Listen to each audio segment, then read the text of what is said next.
Self control, పరిశుద్ధాత్మ దేవుడి ద్వారా డిసిప్లిన్ మీకు ఆపరేట్ అవుతూ ఉంటుంది. అది మీ ఒక తల్లిదండ్రులు మనం డిసిప్లిన్ చేయొచ్చు, అది వాళ్ళ యొక్క బాధ్యత.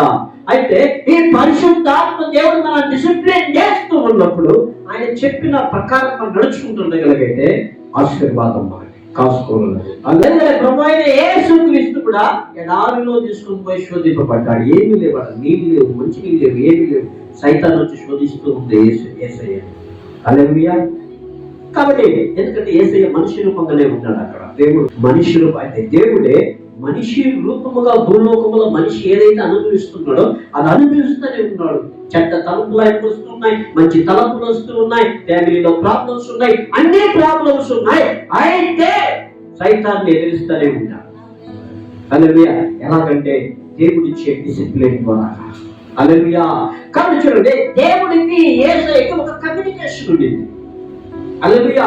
ఆ ప్రకారమే మనిషి కూడా ఆ ప్రకారమే కమ్యూనికేషన్ పెట్టుకోవాలని, దేవుడితో ఆ యొక్క మాటలు, ఆ శబ్దం వినే కమ్యూనికేషన్ పెట్టుకోవాలని చెప్పి యేసయ్య అక్కడ శోధించబడి గెలిచి బయటకు వచ్చేసాడు. ఆ ప్రకారమే యేసయ్య దేవుడు చెప్పే శబ్దాన్ని నువ్వు నేను వినాలనుకున్నట్లయితే మన లోపల పరిశుద్ధాత్మ దేవుడు ఉన్నాడని చెప్పి మనం గ్రహించాలి.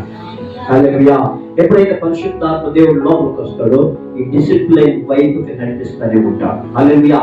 కామన్ సెన్స్ అనేది ఇస్తాడు ఆయన. హల్లెలూయా.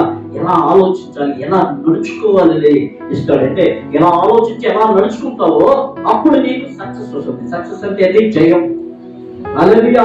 అదే విధంగా ఇన్సైట్ అండ్ స్ట్రెంగ్త్ అంటే అదే విధంగా నీకు అండర్స్టాండింగ్, అర్థం చేసుకునే కెపాసిటీ నీకు కలగదు. ఉందండి పరిశుద్ధాత్మ దేవుడు. మనం ఏదో అంతవరకు అనుకుంటాం, అన్ని భాషల వరకే అనుకుంటాం, కానీ అన్ని భాషలను దాటి ఉన్నతమైన స్థానానికి దేవుడు తీసుకుంటాడు. అన్ని భాషలు అనేది మన ప్రార్థనని, మన బలము శక్తి కలిగి ఉండేదానికి, సైతాన్ని ఎదిరించేదానికి అన్ని భాషలు వరం.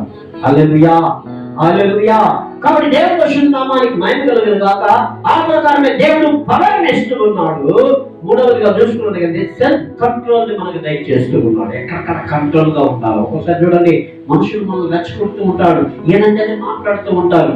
ఆ టైంలో దేవుడే మనల్ని కంట్రోల్ చేస్తూ ఉంటాడు. హల్లెలూయా. అదే క్రమం అనేది ఒక్కొక్క విషయంలో క్రమముగా ఉండగలిగితే ఆశీర్వాదం ముందరగా అనుభవిస్తాం.